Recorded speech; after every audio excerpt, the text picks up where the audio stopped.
Hi అండి, నమస్తే. Welcome to smart రుచులు. నేను మీ రజని. ఈరోజు నేను మీకు చూపించబోతున్న రెసిపీ వచ్చేసి double ka meetha. Very tasty recipe. చాలా ఈజీ టిప్స్తో చూపించబోతున్నాను. వీడియోను అస్సలు స్కిప్ చేయకుండా చూడండి. అప్పుడే నేను చెప్పే కొలతలను పాటిస్తూ చేస్తే మీకు పర్ఫెక్ట్ డబల్ కమీటా వస్తుంది. నా రెసిపీ కనుక ఎవరైనా ఫస్ట్ టైం చూసినట్లయితే నా ఛానల్ని సబ్స్క్రైబ్ చేసుకోండి. నా వీడియో చూస్తున్నప్పుడు నా వీడియో కింద ఈ విధంగా రెడ్ కలర్లో సబ్స్క్రైబ్ అని ఉంటుంది. దానిని క్లిక్ చేస్తే పక్కన బెల్ సింబల్ వస్తుంది. మరలా దానిని క్లిక్ చేస్తే పైన ఆల్ అని ఉంటుంది. దానిని యాక్టివేట్ చేసుకుంటే నేను ఏదైనా కొత్త వీడియో పెట్టగానే వెంటనే మీకు నోటిఫికేషన్ అనేది వస్తుంది. ఇప్పుడు మన రెసిపీ తయారీ విధానము చూద్దాము. నేను ఇక్కడ ఒక 15 బ్రెడ్ స్లైసెస్ మిల్క్ బ్రెడ్ తీసుకున్నాను. మిల్క్ బ్రెడ్ డబుల్ కమీటాకి చాలా బాగుంటుంది. ఇప్పుడు ఈ బ్రెడ్ స్లైస్ని ఈ విధంగా సైడ్స్ కట్ చేసుకోవాలి. సైడ్స్ బ్రౌన్ పార్ట్ ఉంటుంది కదా, అది కట్ చేసి తీసుకోవాలి. అది వేసుకున్నా బాగానే ఉంటుంది, కానీ అది తీసేస్తే ఇంకా చాలా బాగుంటుంది.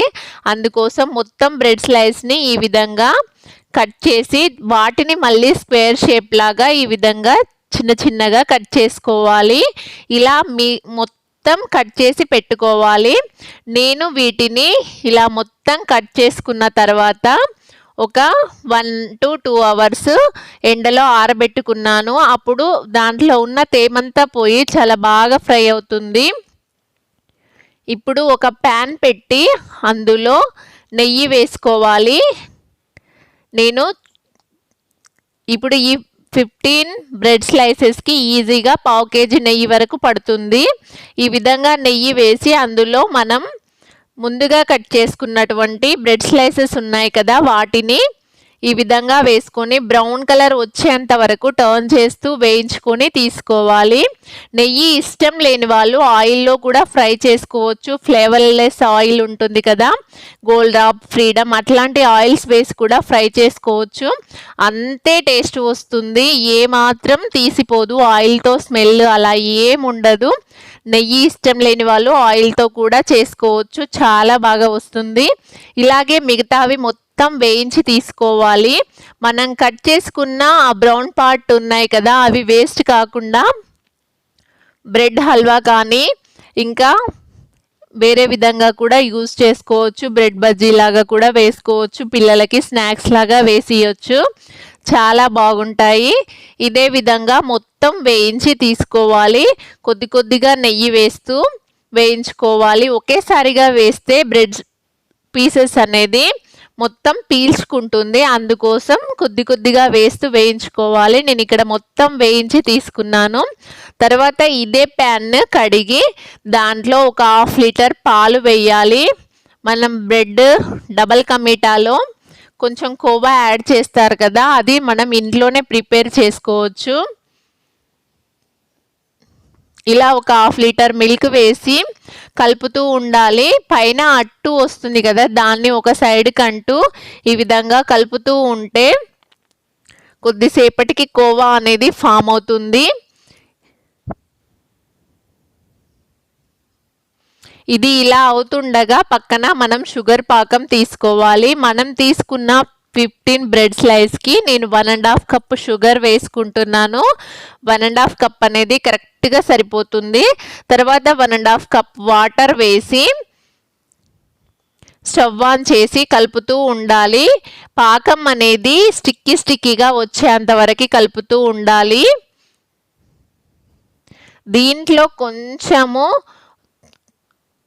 కుంకుమ పువ్వు కూడా వేసుకోవచ్చు. వేసుకుంటే మంచి కలర్ వస్తుంది మన డబల్ కమీటా అనేది.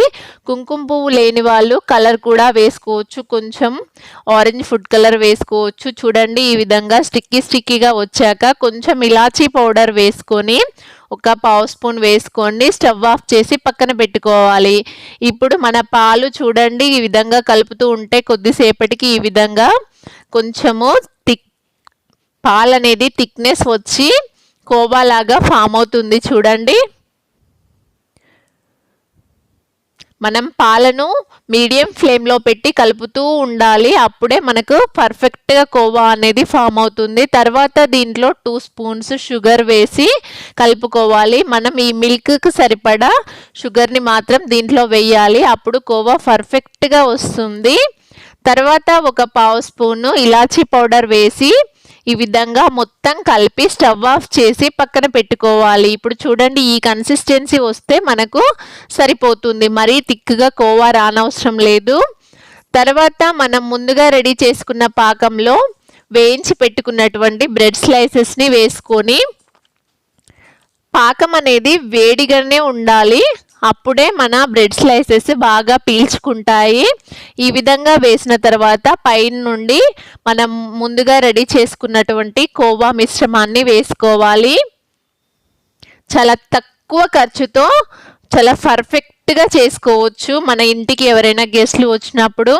ఈ విధంగా తర్వాత మరొక ప్యాన్ పెట్టి దాంట్లో ఒక 2 to 3 స్పూన్స్ నెయ్యి వేసుకోవాలి. నెయ్యి వేసుకొని వేడయ్యాక అందులో డ్రై ఫ్రూట్స్, కట్ చేసి పెట్టుకున్నటువంటి జీడిపప్పు, బాదం పప్పు, కిస్మిస్, కర్బూజా గింజలు, సాలపలుకులు, అలా పిస్తా పప్పు, మీకు ఇష్టమైన డ్రై ఫ్రూట్స్ వేసుకోవచ్చు. దీంట్లో చాలా అంటే చాలా బాగుంటాయి. డ్రై ఫ్రూట్స్ వేయడం వలన టేస్ట్ అనేది ఇంకా రెట్టింపు అవుతుంది. నెయ్యిలో వేయించి వేసుకోవడం వలన ఇలా డ్రై ఫ్రూట్స్ అనేవి కొంచెం బ్రౌన్ కలర్ వచ్చేంత వరకు వేయించుకోవాలి. అప్పుడే మనం తింటూ ఉంటే ఆ క్రంచీనెస్ తగులుతుంటే చాలా బాగుంటుంది మన డబల్ కమీటా.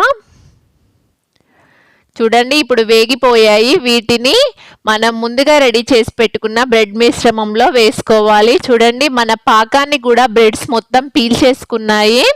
ఇప్పుడు ఈ విధంగా పైన వేసి ఒకసారి మొత్తం కలుపుకోవాలి. ఒకసారి మొత్తం కలిపి సర్వ్ చేసుకోవడమే. చాలా టేస్టీగా అంటే చాలా టేస్టీగా ఉంటుంది మన టేస్టీ డబుల్ కమీటా రెడీ.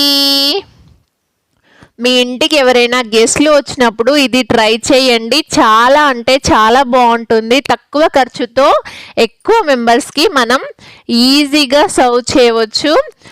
నా రెసిపీని మీకు నచ్చిందా? అయితే మీరు ట్రై చేసి మీకు ఎలా వచ్చిందో మీ ఫీడ్బ్యాక్ని నాకు కామెంట్ చేయండి. మరిన్ని కొత్త రెసిపీస్ కోసం నా ఛానల్ని సబ్స్క్రైబ్ చేసుకోండి. Thank you for watching.